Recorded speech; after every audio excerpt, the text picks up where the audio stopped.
Media വണ്ണിൻ്റെ വികസന ഭൂപടത്തിലേക്ക് സ്വാഗതം. സംസ്ഥാനം ഒരു തെരഞ്ഞെടുപ്പിനെ അഭിമുഖീകരിക്കാൻ പോവുകയാണ്. സംസ്ഥാന സർക്കാരിൻ്റെ വികസന നേട്ടങ്ങൾ തന്നെയാണ് LDFിൻ്റെ ഏറ്റവും വലിയ പ്രചരണ ആയുധം. സംസ്ഥാനത്തെ ഓരോ വകുപ്പിനും അവരുടെ വികസന നേട്ടങ്ങൾ പറയാനുണ്ട്. നമുക്കൊപ്പം ഇന്ന് ചേരുന്നത് കൃഷിമന്ത്രി P. പ്രസാദാണ്. മിനിസ്റ്റർ, സ്വാഗതം. നമസ്കാരം. സംസ്ഥാനത്തെ കൃഷി വകുപ്പിനെ സംബന്ധിച്ചിടത്തോളം കഴിഞ്ഞ 5 വർഷം എന്താണ് പ്രത്യേകമായി ചെയ്യാൻ കഴിഞ്ഞത് എന്നാണ് താങ്കൾ വിചാരിക്കുന്നത്? നിരവധിയായ കാര്യങ്ങൾ 5 വർഷം കൊണ്ട് ചെയ്യാൻ കഴിഞ്ഞു എന്ന് അങ്ങേയറ്റത്തെ അഭിമാനത്തോടുകൂടി പറയാൻ പറ്റും. അതിൻ്റെ ഫലമായി നമ്മുടെ കാർഷിക മേഖലയുടെ വളർച്ച ഉയർന്നു വന്നു. അഖിലേന്ത്യാ അടിസ്ഥാനത്തിൽ തന്നെ വളർച്ച എന്നുള്ളത് മാറി താഴേക്ക് പോകുന്ന അവസരത്തിൽ 2.1% താഴേക്കത് കാണിച്ച അവസരത്തിലാണ് നമ്മൾ 4.6 എന്ന തരത്തിലേക്ക് ഉയർന്നു വന്നത്. അത് വലിയ ഇടപെടലുകൾ നടത്തിയതിൻ്റെ ഭാഗമായിട്ട് ഉണ്ടായതാണ്. നമ്മുടെ കാർഷിക മേഖലയിൽ അഭിമുഖീകരിക്കുന്ന ഏറ്റവും വലിയ പ്രശ്നങ്ങളിലൊന്ന് കാലാവസ്ഥാ വ്യതിയാനത്തിൻ്റെ പ്രശ്നങ്ങളാണ്. അതിന് പരിഹാരത്തിന് വേണ്ടി നമ്മൾ ഇടപെടാൻ നോക്കുമ്പോൾ നമുക്ക് പണം ഒരു പ്രശ്നമായി വരുന്നു. ലോകബാങ്കിൽ നിന്നൊരു വായ്പ എടുത്ത് ഇത് മുമ്പോട്ട് കൊണ്ടുപോകാൻ പറ്റുമോ ആലോചിച്ചു, അല്ലെങ്കിൽ ഈ പദ്ധതി നടപ്പിലാക്കാൻ പറ്റുമോ എന്ന് ആലോചിച്ചു. അങ്ങനെ ഒരു പദ്ധതി നടപ്പിലാക്കാൻ കഴിഞ്ഞു എന്നുള്ളതാണ് ഏറ്റവും വലിയ നേട്ടം. 2365 കോടി രൂപയുടെ ഒരു വലിയ പദ്ധതി കേര എന്ന പേരിൽ Kerala climate resilience agri value chain modernisation project, അതിന് ചുരുക്കപ്പേരാണ് കേര എന്നുള്ളത്. അങ്ങനെ ഒരു പദ്ധതിക്ക് തുടക്കം കുറിക്കാൻ കേരളത്തിനായി 40 കൊല്ലക്കാലത്തിനിടയിൽ കേരളത്തിൽ ഒരു വലിയ പദ്ധതി ഉണ്ടായിട്ടേയില്ല. ഈ കേരളത്തിൻ്റെ ചരിത്രത്തിൽ തന്നെ ഏറ്റവും വലിയ പദ്ധതിയാണ്, കാർഷിക മേഖലയിൽ നടക്കുന്ന ഏറ്റവും വലിയ പദ്ധതിയാണ് ഇപ്പോൾ തുടക്കം കുറിച്ചിരിക്കുന്ന കേര എന്ന് പറയുന്ന ആ പദ്ധതിയെക്കുറിച്ച് ചെറുതായിട്ടൊന്ന് വിശദീകരിക്കാം. നമുക്ക് കേരളത്തിൻ്റെ വിവിധങ്ങളായ കാർഷിക മേഖലയുമായി ബന്ധപ്പെട്ടിട്ട് കാലാവസ്ഥ അനുകൂലമായ കൃഷി നടപ്പിലാക്കുന്നതിന് ഉള്ള ഇടപെടലാണ്. ഞങ്ങൾ നെൽകൃഷിയുണ്ട്. നെൽകൃഷി നമുക്ക് എങ്ങനെയാണ്, നെൽകൃഷിയുമായി ബന്ധപ്പെട്ട് 500 കോടിയോളം രൂപ അതിനു വേണ്ടി നമ്മൾ ചെയ്തിട്ടുണ്ട്. നാളികേര കൃഷിക്ക് ഇതുമായി ബന്ധപ്പെട്ട സഹായങ്ങളുണ്ട്, ഗവേഷണങ്ങളുണ്ട്, അഗ്രി പാർക്കുകൾ ഇതിൻ്റെ ഭാഗമായിട്ട് വരുന്നുണ്ട്. കൃഷിക്കാരുടെ ഉൽപ്പന്നങ്ങൾ മൂല്യവർദ്ധിത ഉൽപ്പന്നങ്ങളാക്കി അതിന് വിപണനം നടത്തുന്നതിന് ആവശ്യമായ ഇടപെടലുകൾ ഉണ്ട്. ഒരു അഗ്രി പാർക്ക് എന്ന് പറഞ്ഞു കഴിഞ്ഞാൽ ആ അഗ്രി പാർക്ക് സ്ഥാപിച്ചിട്ട് ആ മേഖലയിലെ കാർഷികോൽപ്പന്നങ്ങളെ അവിടെ എത്തിക്കുന്നു, മറ്റ് മൂല്യവർദ്ധിത ഉൽപ്പന്നങ്ങളാക്കുന്നു, ഇതിൻ്റെ സംഭരണം, സംസ്കരണം എന്നിവയ്ക്കൊക്കെ ലക്ഷ്യമാക്കുന്നു. ഇതിങ്ങനെയുള്ള വിപണി ഒരുക്കുന്നു. ഇതൊക്കെ വരുന്ന ഒരു വലിയ പദ്ധതിയായിട്ടാണ് വരുന്നത്. കേരളത്തിൻ്റെ കാർഷികോൽപാദനത്തിൽ കഴിഞ്ഞ 5 വർഷം എന്ത് മാറ്റമുണ്ടായി? ഞാൻ നേരത്തെ പറഞ്ഞു, ഉൽപ്പാദനത്തിൽ വലിയ മെച്ചം നമുക്ക് ഉണ്ടാക്കാനായി. ഉൽപ്പാദനം വർദ്ധിച്ചു, ഉൽപ്പാദനക്ഷമത വർദ്ധിക്കുന്ന നേരത്തേക്ക് എത്തി. ഇതൊക്കെ ഈ ഗവൺമെൻറ്റിൻ്റെ ഒരു ഫലപ്രദമായ ഇടപെടലിൻ്റെ ഭാഗമായി. നേരത്തെ അങ്ങ് പറഞ്ഞതുപോലെ 10 കൊല്ലം നമുക്കതിന് എടുക്കേണ്ടി വരും. നമുക്ക് 2016 എത്തുമ്പോൾ നമുക്കൊരു 6 ലക്ഷം ടൺ മാത്രമായിരുന്നു നമ്മുടെ പച്ചക്കറിയുടെ ഉൽപ്പാദനം നിന്ന്. ഇപ്പോൾ അത് ഏതാണ്ട് 19 ലക്ഷം ടണ്ണിന് മുകളിലേക്ക് എത്തി. അത് നമ്മൾ സംസ്ഥാനത്തെ സ്കൂളുകൾ, അതുപോലെ തന്നെ തദ്ദേശ സ്ഥാപനങ്ങൾ, ഇവരെല്ലാം തന്നെ ഈ കാർഷിക മേഖലയിൽ വലിയ തോതിൽ ഇടപെട്ടു. അതിന് കൃഷി വകുപ്പ് അതെങ്ങനെ കോർഡിനേറ്റ് ചെയ്തു? തദ്ദേശ സ്വയംഭരണ സ്ഥാപനങ്ങളിലേക്ക് ഇടപെടുമ്പോൾ കൃഷി വകുപ്പാണ്, കൃഷി ഉദ്യോഗസ്ഥർ തന്നെയാണല്ലോ ഇതിൻ്റെ ഏറ്റവും വലിയ ചുമതല വഹിച്ചത്. തദ്ദേശ സ്വയംഭരണ ഇടങ്ങളിൽ, അല്ലെങ്കിൽ നമ്മുടെ പ്രാദേശിക സർക്കാരുകളെന്ന് വിളിക്കപ്പെടുന്ന പഞ്ചായത്ത് അടക്കമുള്ള ഇടങ്ങളിൽ അതിൻ്റെ നിർവഹണ ഉദ്യോഗസ്ഥർ നമ്മുടെ കൃഷി വകുപ്പിൻ്റെ ഉദ്യോഗസ്ഥർ തന്നെയാണ്. ഞങ്ങളൊരു ക്യാമ്പയിൻ മോഡിലാണെങ്കിൽ ഞങ്ങൾ തുടങ്ങി വന്നായിരുന്നു ഞങ്ങളും കൃഷിയിലേക്ക് എന്ന ഒരു പരിപാടി. അതൊരു റാലിക്കോ മീറ്റിങ്ങിനോ വേണ്ടി മാത്രം നടത്തിയ ഒന്നല്ല അത്. അതിൻ്റെ സർക്കാർ ഉത്തരവ് തന്നെ 16 പേജായിരുന്നു. ആ സർക്കാർ ഉത്തരവ് ഞങ്ങൾ പറഞ്ഞു, ഇവരെല്ലാം കാര്യങ്ങളും നമ്മൾ ഇടപെടണം, എല്ലാവരും കൃഷിയിലേക്കൊന്നും ഇറങ്ങാൻ പറ്റില്ല, സാധ്യമാവുന്ന എല്ലാവരും ഇറങ്ങാമെന്നുള്ള ഇടത്തിലാണ് ഞങ്ങളും കൃഷിയിലേക്ക് വെച്ചത്. ഞങ്ങളതിന് കൃഷിക്കൂട്ടങ്ങൾ ഉണ്ടാക്കി. 10,000 കൃഷിക്കൂട്ടങ്ങൾ ലക്ഷ്യം വെച്ചത് ഇപ്പം 23,569 കൃഷിക്കൂട്ടങ്ങൾ കേരളത്തിലുണ്ട്. അതിൻ്റെ പഞ്ചായത്ത് അടിസ്ഥാനത്തിലുള്ള ഫെഡറേഷൻ ഉണ്ടാവാൻ പോവുകയാണ്. നമ്മുടെ കുടുംബശ്രീ മാതൃകയിൽ ഇത്തരമൊരു സംവിധാനം വരുന്നു. നമ്മൾ നെൽകൃഷിക്ക് 6 രൂപ 31 പൈസ 1 കിലോ നെല്ലിന് നമ്മൾ അധികമായി ഇൻസെൻറ്റീവ് നൽകി നമ്മൾ സംഭരിക്കുന്നുണ്ട്. അതുകൂടാതെ തന്നെ നമ്മൾ വളം തദ്ദേശ സ്വയംഭരണ സ്ഥാപനം വഴി നൽകുന്നതായാലും, അല്ലെങ്കിൽ ഉഴവ് കൂലി നൽകുന്നതായാലും, വിത്ത് സൗജന്യം നൽകുന്നു, വൈദ്യുതി കൊടുക്കുന്നു. ഇങ്ങനെ നിരവധിയായ ഘടകങ്ങൾ വേറെയുമുണ്ട്. 2 വിഷയങ്ങൾ ഈ കാർഷിക മേഖലയിൽ നിന്ന് ഉയർന്നു കേൾക്കാം. ഒന്ന്, റബ്ബറിന് വില കുറവാണ്, താങ്ങുവില പോരാ എന്നുള്ളത്. രണ്ടാമത്, നെല്ല് സമയത്ത് സംഭരിക്കുന്നില്ല എന്നുള്ളത്. കുട്ടനാട്ടിലും അതുപോലെ തന്നെ പാലക്കാടും എല്ലാ തവണയും അതെല്ലാ വർഷവും ഉണ്ടാകുന്നു. എന്തുകൊണ്ടാണ് ഒരു ഇടതുപക്ഷ സർക്കാരിന് അത് എപ്പോഴും ഒരു പരാതി നിരന്തരം കേൾക്കേണ്ടി വരുന്നത്? അത് അങ്ങ് പറഞ്ഞതിനകത്ത് ഒരു ഭാഗം നോക്കുക. എല്ലാ കാലത്തും ഉയർന്നു വരുന്നു എന്നങ്ങ് പറഞ്ഞു. അതിൽ ഇടതുപക്ഷമെന്നോ വലതുപക്ഷമെന്നോ വ്യത്യാസമില്ലാതെ തീർച്ചയായിട്ടും ഉയർന്നു വന്നൊരു വിഷയമാണതില്ല. കൃഷി വകുപ്പ് മുൻകൈ എടുത്തൊരു സമിതിയെ നിയോഗിച്ചു. ദീർഘമായി പഠനങ്ങൾ നടത്തി നമ്മുടെ കേരളത്തിലെ ഒട്ടുമിക്ക കാർഷിക മേഖലകളും സന്ദർശിച്ചു. കർഷകർ, വ്യക്തികൾ, മറ്റ് സ്ഥാപനങ്ങൾ, സംഘടനകൾ ഒക്കെയുമായി ആശയവിനിമയം നടത്തി. അങ്ങനെ ആ റിപ്പോർട്ട് ഞങ്ങൾ അംഗീകരിച്ചു. അതിൻ്റെ അടിസ്ഥാനത്തിൽ ചില നടപടികളിലേക്ക് ഞങ്ങൾ നീങ്ങി. നമുക്ക് നെല്ല് കൊയ്ത് കർഷകൻ നൽകിയാൽ ഉടൻ കർഷകന് പൈസ കൊടുക്കണം. ഇതാണല്ലോ നമ്മുടെ മുമ്പിൽ വരുന്ന അങ്ങും ചൂണ്ടിക്കാണിച്ചാണല്ലോ. അത് ഞങ്ങളൊരു പൈലറ്റായിട്ട് ഇപ്പം അത് സഹകരണ പ്രസ്ഥാനം വഴി സഹകരണ സംഘങ്ങൾ, സപ്ലൈകോയ്ക്ക് വേണ്ടി സഹകരണ സംഘങ്ങൾ നെല്ല് സംഭരിക്കുന്നു, മില്ലുകൾക്ക് കൊടുക്കുന്നു, മില്ലുകളിൽ നിന്ന് വാങ്ങി അത് അരിയാക്കി സപ്ലൈകോയ്ക്ക് കൊടുക്കുന്ന തരത്തിലേക്ക് പാലക്കാട്ടായി ഞങ്ങൾ തുടക്കം കുറിച്ചിട്ടുണ്ട്. അപ്പോൾ ഒരു പുതിയ ചുവടുവയ്പ് നടത്തുകയാണ്. അതിനിടയ്ക്ക് ഉയർന്നൊരു പ്രശ്നം കർഷകരെ ബാങ്കിൻ്റെ കടക്കാരാക്കി മാറ്റുന്ന ഒരു പ്രശ്നം. അതൊരു ശരിയായ കാര്യമായിരുന്നില്ല. ഈ ഗവൺമെൻറ് കാലത്തൊന്നുമല്ല, പണ്ടേ തുടങ്ങി വന്നായിരുന്നു PRS വായ്പ എന്ന് പറഞ്ഞു കഴിഞ്ഞാൽ. ഈ PRS വായ്പ ലോൺ എടുക്കുന്നത് ഗവൺമെൻറ്റിൻ്റെ ഗ്യാരണ്ടിയിലാണ്. ഗവൺമെൻറ്റാണ് അടയ്ക്കുന്നതും. 1 രൂപ പോലും പലിശ ഇളവില്ലാതെയാണ് അടയ്ക്കുന്നത്. എന്തുകൊണ്ടാണ് ഞാൻ അങ്ങനെ പറയുന്നത് ചോദിച്ചാൽ, അപ്പോൾ അവിടെ സിബിൽ സ്കോർ അല്പം പോലും കുറയുന്നില്ല എന്ന് അർത്ഥം. ഇത് കുടിശ്ശികയായിട്ടും ഇരിക്കുന്നില്ല. ഈ ലോണെല്ലാം 6 മാസത്തേക്കുള്ള ലോണാണ്. 6 മാസത്തിനകം ഗവൺമെൻറ് അല്ലെങ്കിൽ സപ്ലൈകോ അടച്ച് തീർത്തിട്ട് വീണ്ടും 1100 കോടി രൂപ എടുക്കുകയാണ്. അതുകൊണ്ട് ഒരു കുടിശ്ശികയും ഉണ്ടാവുന്നതേയില്ല. കർഷകനെ ബാങ്കിൻ്റെ കടക്കാരനാക്കിയിട്ടേ ഇല്ല. ഗവൺമെൻറ്റാണ് ഈ പലിശ പൂർണ്ണമായും കൊടുത്തിട്ട് ഇരിക്കുന്നതല്ല. അവിടെയും നമ്മുടെ മുമ്പിൽ നമ്മൾ കാണേണ്ടത്, ഈ സമയമാകുമ്പോൾ ബാങ്കുകൾ നമ്മളോടൊരു മോശപ്പെട്ട സമീപനം സ്വീകരിക്കുന്നുണ്ട്. അതെന്താണെന്ന് ചോദിച്ചാൽ, ഈ സമയമാകുമ്പോൾ അവർ പറയും ഞങ്ങൾക്ക് പലിശ കൂടുതൽ വേണമെന്ന് പറയും. കേരളം അധികം ചർച്ച ചെയ്യപ്പെടുന്നില്ല. ഒരു സാമൂഹിക ഉത്തരവാദിത്തം ബാങ്കുകളാകെ വിഷയം ഈ കാര്യത്തിൽ കാണിക്കുന്നില്ല. ഞാൻ പലവരും പറഞ്ഞു നോക്കുമ്പോഴും എല്ലാവരുടെയും ശ്രദ്ധ വേറെ കാര്യങ്ങൾക്കകത്തായിരുന്നു. എന്താണെന്ന് ചോദിച്ചു കഴിഞ്ഞാൽ, ഈ സമയമാകുമ്പോഴാണ് അവർ പറയുന്നത് ഞങ്ങൾക്ക് പലിശ കൂടുതൽ വേണം. ഞാൻ ഒരിക്കൽ ഒരു വാർത്ത വന്നത് ശ്രദ്ധിച്ചു. റിപ്പോ നിരക്ക് റിസർവ് ബാങ്ക് കുറച്ചിരിക്കുന്നു. ഇപ്പോൾ റിസർവ് ബാങ്ക് ബാങ്കുകൾക്ക് കൊടുക്കുന്ന പലിശയ്ക്ക് പണത്തിന് ഈടാക്കുന്ന പലിശയാണ് റിപ്പോ നിരക്ക്. റിപ്പോ നിരക്ക് കുറയ്ക്കുമ്പോൾ ദ സെയിം വീക്ക്, അതേ ആഴ്ച നമ്മുടെ ദേശസാൽകൃത ബാങ്കുകൾ നമ്മളോട് പലിശ കൂടുതൽ വേണമെന്ന് ആവശ്യപ്പെട്ടിട്ട് ഈ പ്രോസസ്സിനെ പിടിച്ചു നിർത്തിയിരിക്കുകയാണ്.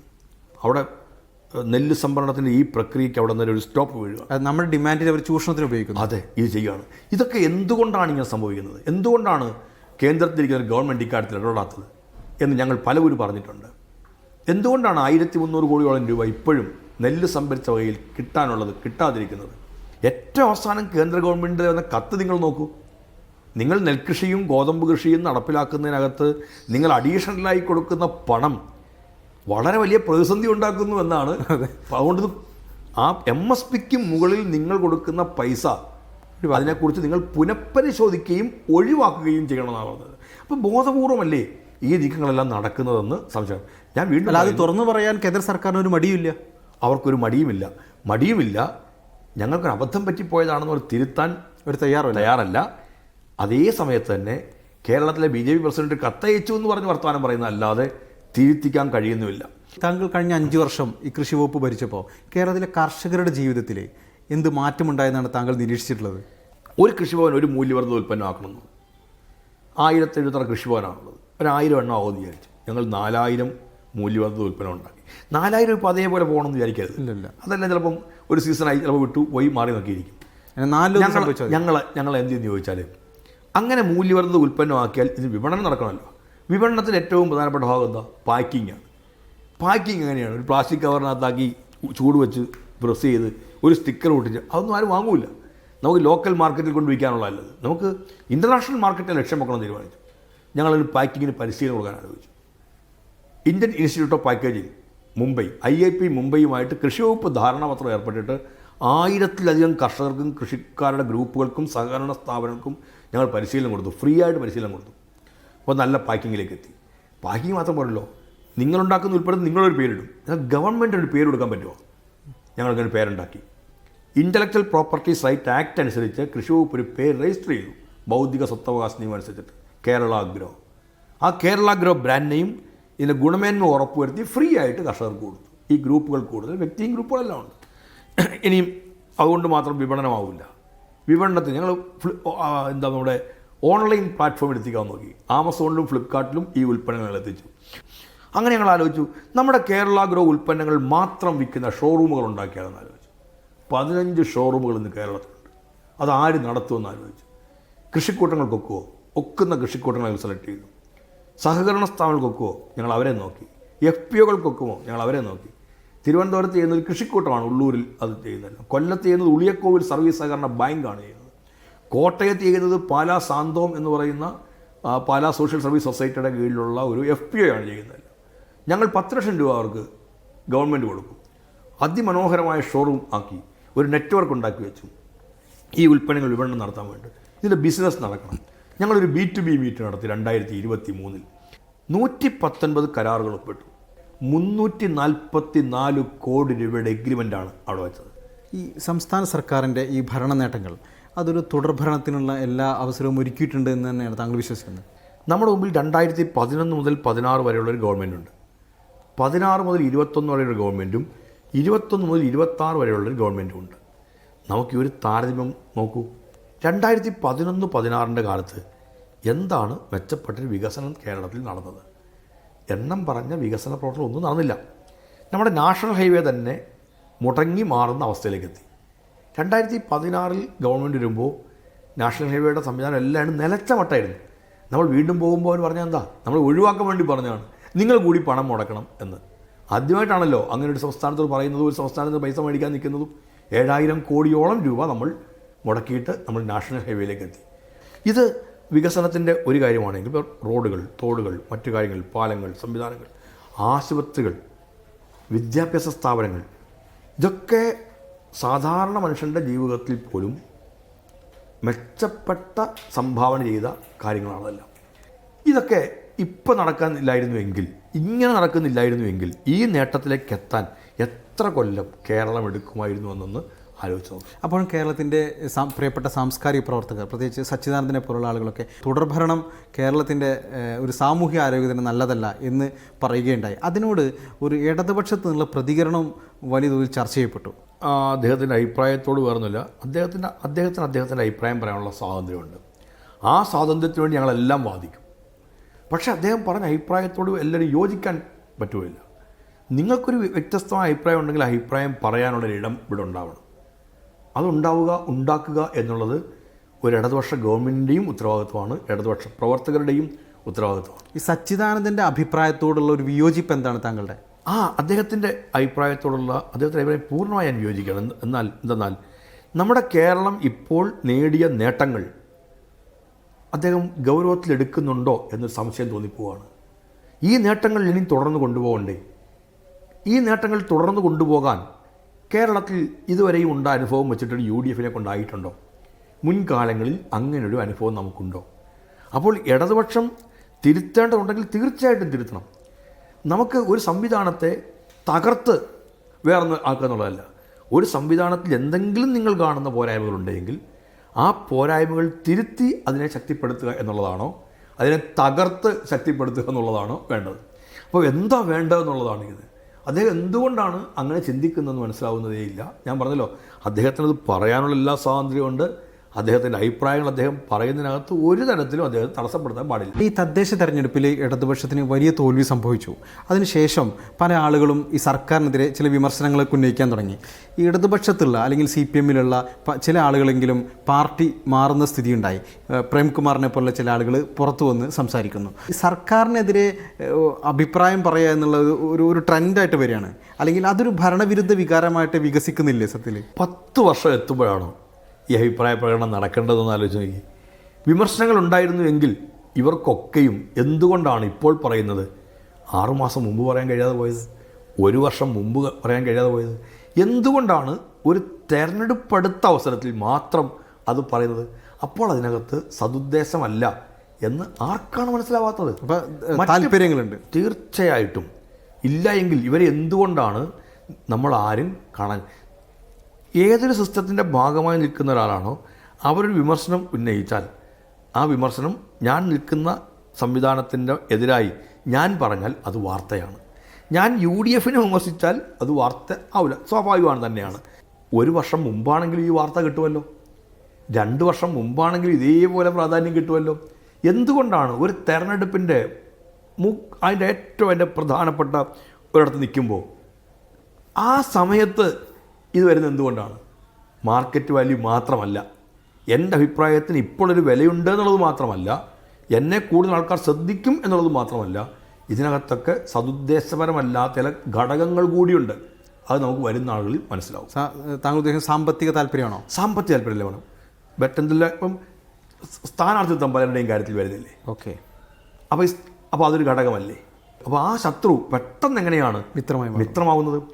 അതായത് താങ്കൾ പേര് പ്രേംകുമാർ ആണെങ്കിലും സുരേഷ് ആണെങ്കിലും, ഞാൻ ഒരാളുടെയും പേരിലല്ല, ആര് പോയാലും ആര് പറഞ്ഞാലും അഭിപ്രായ വ്യത്യാസത്തിൻ്റെ പേരിൽ ഈ സമയത്ത് പറയുന്നതും മുൻപത് പറയാതിരിക്കുന്നതും ഒക്കെ ഇതിൻ്റെ ഞാൻ പറഞ്ഞതുകൊണ്ടാണ് പറഞ്ഞത്. ഇടതുപക്ഷ സർക്കാരിനെതിരെ അല്ലെങ്കിൽ പിണറായി വിജയൻ സർക്കാരിനെതിരെ ഉയർന്ന ഏറ്റവും പ്രധാനപ്പെട്ട ആരോപണങ്ങളിലൊന്ന് ഈ ഇടത് മൂല്യങ്ങളിൽ വെള്ളം ചേർത്തു എന്നുള്ളതാണ്. ഇപ്പോൾ ശബരിമലയിലെ സ്ത്രീ പ്രവേശനവുമായി ബന്ധപ്പെട്ടായിക്കോട്ടെ, ആഗോള അയ്യപ്പ സംഘവുമായി ബന്ധപ്പെട്ടായിക്കോട്ടെ, അത്തരത്തിലുള്ള ആരോപണം, ഇപ്പോൾ PM ശ്രീ പദ്ധതിയുമായി ബന്ധപ്പെട്ട് ഇപ്പോൾ CPI പലപ്പോഴും ഒരു തിരുത്തൽ ശക്തിയായിട്ട് പ്രധാനപ്പെട്ട സമയങ്ങളിലൊക്കെ നിന്ന ഒരു ചരിത്രമുണ്ട്. സമീപകാലത്ത് അതിൽ ചില വിട്ടുവീഴ്ച CPI ചെയ്തു എന്നും പറയുന്നു. ഇല്ല, ഞങ്ങളെ ഇടതുപക്ഷ മുന്നണിയെ മുഴുവൻ തിരുത്താൻ വേണ്ടി കമ്മ്യൂണിസ്റ്റ് പാർട്ടി എന്തോ ചെയ്യുന്നു എന്ന് ശരിയല്ല.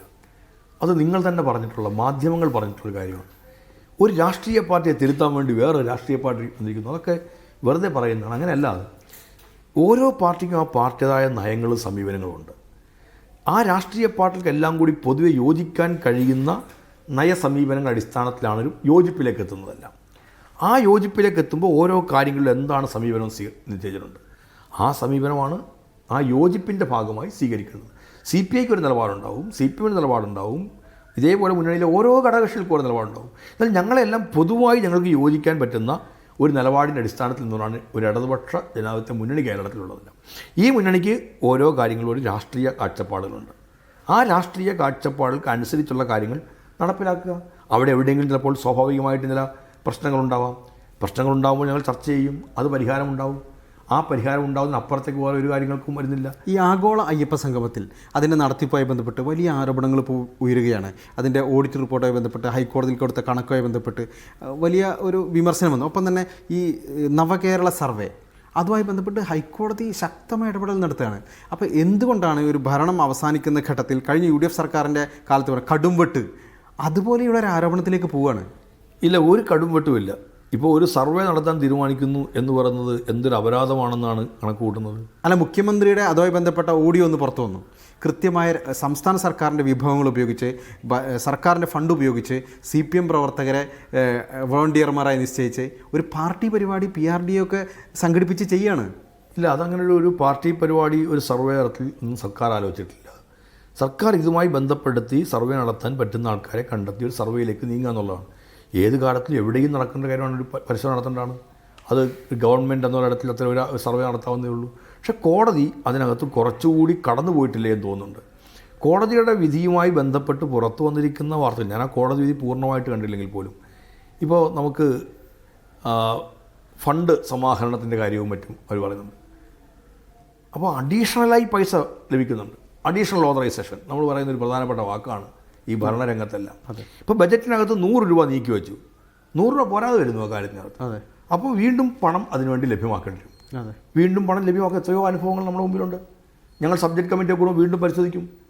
കഴിഞ്ഞ സബ്ജക്റ്റ് കമ്മിറ്റി, ഇപ്പം ബജറ്റിന് ശേഷം സബ്ജക്റ്റ് കമ്മിറ്റി കൂടുമ്പോൾ സബ്ജക്റ്റ് കമ്മിറ്റി എല്ലാ പാർട്ടിയിൽ അല്ലെങ്കിൽ മുന്നണിയിൽപ്പെട്ടവരും ഉണ്ടാവുമല്ലോ. ഞങ്ങൾ നോക്കും എത്രയായി കിട്ടത്, 50 കോടി രൂപ.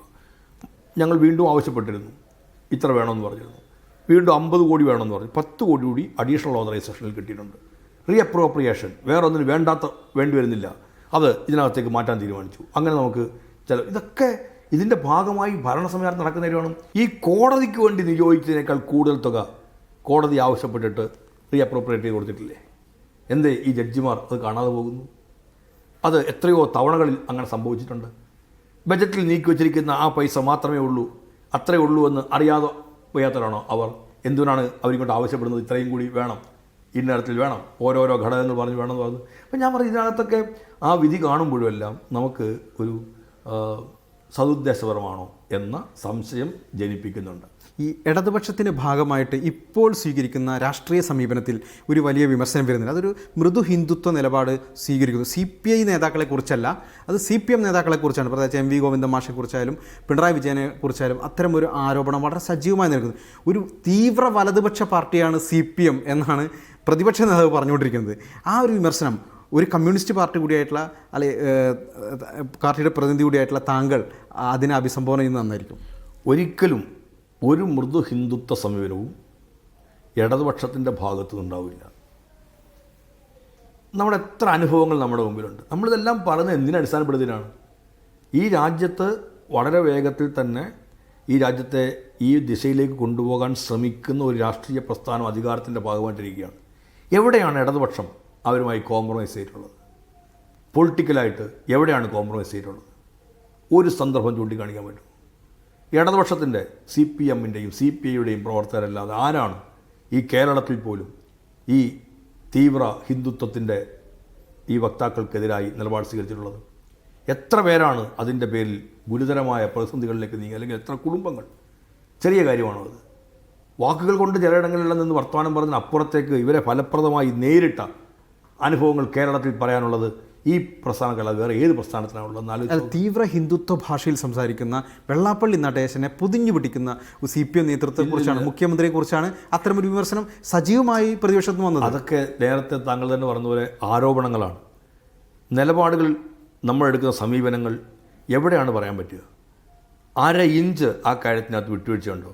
മതനിരപേക്ഷതയ്ക്ക് പോറലേൽപ്പിക്കുന്ന ഒരു കാര്യത്തോടും ഇടതുപക്ഷം സന്ധി ചെയ്യുകയില്ല. അങ്ങനെ സന്ധി ചെയ്യാനായിരുന്നെങ്കിൽ എന്തെല്ലാം കാര്യങ്ങളിലേക്ക് എത്താൻ കഴിയുമായിരുന്നു? ഈ കേരളത്തിന് ഏതെങ്കിലും അനുഭവം അങ്ങനെയുണ്ടോ? നാളെയും ഈ കേരളത്തിൽ ഇതെല്ലാം ഉണ്ടാവാതെ പോകാൻ ഈ കേരളത്തിൽ ഇടതുപക്ഷത്തിൻ്റെ ഒരു പങ്കാളിത്തം, ഇടപെടലല്ലേ ഉണ്ടാവുള്ളൂ. കേരളത്തിൽ നമ്മൾ പറയുമല്ലോ, കേരളത്തിൽ വർഗീയതയില്ലേ? തീർച്ചയായും ഉണ്ട്. എന്താ കാരണം? കേരളത്തിൽ വർഗീയ പാർട്ടികളില്ലേ? ഉണ്ട്. കേരളത്തിൽ ചില വർഗീയ സംഘടനകൾക്ക് ഇന്ത്യയിലെ പലയിടങ്ങളിൽ ഉള്ളതിനേക്കാൾ കൂടുതൽ അവരുടെ ഘടകങ്ങളുള്ളത് ഈ കേരളത്തിലല്ലേ? തീർച്ചയായും. എന്നിട്ടും എന്തേ ഒരു വർഗീയ കലാപം കേരളത്തിൽ ഉണ്ടാവാതെ പോകുന്നത്? വർഗീയതയുണ്ട്, വർഗീയവാദികളുണ്ട്, വർഗീയ സംഘടനകളുണ്ട്. ഇതെല്ലാം ഉണ്ടായിട്ടും വർഗീയ സംഘർഷങ്ങളിലേക്കും സംഘടനകളിലേക്കും കലാപങ്ങളിലേക്കും കേരളം പോകാതിരിക്കുന്നത് കേരളത്തിൽ ഒരു ശക്തമായ ഇടതുപക്ഷമുണ്ടെന്നുള്ളതുകൊണ്ടാണ്. നിങ്ങൾ ഏതെങ്കിലും ഒരു ചെറിയ സ്റ്റേറ്റ്മെൻറ്റിൻ്റെയും വർത്തമാനത്തിൻ്റെയും അരികു പിടിച്ച് കേരളത്തിൽ ഇപ്പോൾ നിലനിൽക്കുന്ന, കേരളം ഇപ്പോൾ പുലർത്തിക്കൊണ്ടിരിക്കുന്ന മതനിരപേക്ഷതയുടെ ശബ്ദങ്ങളെ നമ്മൾ തകർക്കാൻ നോക്കരുത്. UDF നോക്കുന്നത്, UDF എങ്ങനെയെങ്കിലും 5 കൊല്ലം സഹിക്കാൻ കഴിയുന്നില്ല പ്രതിപക്ഷത്തിരുന്നത്. വീണ്ടും 5 കൊല്ലം വീണ്ടും പ്രതിപക്ഷത്തിരിക്കുകയാണ്. 5 കൊല്ലം പ്രതിപക്ഷത്തിരുന്നപ്പോൾ UDF ഉണ്ടായിരുന്നു, കുഴപ്പമില്ല 5 കഴിയുമ്പോൾ നമ്മൾ കയറുമല്ലോ എന്നുള്ളത്. വീണ്ടും 5 കൊല്ലം സഹിക്കാവുന്നതിനപ്പുറത്തേക്കാണ്. അപ്പോൾ അവിടെ ഒരുപാട് തന്ത്രങ്ങൾ മെനയുകയാണ്. അപ്പോൾ തന്ത്രവിദഗ്ധന്മാരാണ് ഇപ്പോൾ ജനാധിപത്യത്തെ മൊത്തത്തിൽ ഹൈജാക്ക് ചെയ്യുന്നത്. നമ്മുടെ ഇന്ത്യൻ ജനാധിപത്യത്തിൽ വന്നിരിക്കുന്ന ഏറ്റവും വലിയ അപകടകരമായ ഒരു സ്ഥിതിവിശേഷമല്ലേ? ജനങ്ങളിൽ നിന്ന് പഠിക്കുന്നു, ജനങ്ങൾ മനസ്സിലാക്കുന്നു, ജനങ്ങളുടെ ഇച്ഛയ്ക്കനുസരിച്ച് പ്രവർത്തിക്കുന്നു എന്ന് നമ്മൾ പുറമേക്ക് പറയുകയും തന്ത്രവിദഗ്ധന്മാർ പറയുന്നതിനനുസരിച്ച് കാര്യങ്ങൾ നടപ്പിലാവുകയും ജനാധിപത്യം താന്ത്രിക അല്ലെങ്കിൽ തന്ത്രവിദഗ്ധന്മാരുടെ കൈകളിലെ ഒന്നായി അധപ്പതിച്ചില്ലേ? ആരെക്കുറിച്ചും എന്തും പറയാം, എന്തും ചെയ്യാം, എത്ര മോശപ്പെടാം. ഇതൊക്കെയല്ലേ അണിയറകളിൽ ഒരുങ്ങുന്നത്? ആപൽ ശങ്ക അല്ലെങ്കിൽ ഒരു ആപൽ സൂചന ഇതൊക്കെ നൽകുന്നുണ്ടെന്നാണ് എനിക്ക് ഇങ്ങനെ പലപ്പോഴും ഇരുന്ന് നോക്കുമ്പോൾ നമ്മുടെ ജനാധിപത്യം ഇങ്ങനെ പോകുന്നതിനകത്തുള്ളൊരു വല്ലാത്ത ഒരു വേദന കൊണ്ടും വിഷമം കൊണ്ടും ഇത് കാണുമ്പോൾ ഉള്ളതുകൊണ്ടും ഞാൻ പറയുന്നതാണ്. രാഷ്ട്രീയ നേതൃത്വം എന്ന് പറയുന്നത് പെട്ടെന്നില്ലാണ്ടാവുകയാണ്. അവിടങ്ങളിലേക്കെല്ലാം കുറേ തന്ത്രവിദഗ്ധന്മാർ വന്നു കയറുകയാണ്. അപ്പോൾ ആത്യന്തികമായി സംഭവിക്കുന്നത് എന്താണ്? ഇതിൻ്റെ തകർച്ചയാണ്. തകർച്ചയാണ്. വളരെ നന്ദി മിസ്റ്റർ, താങ്ക് യു.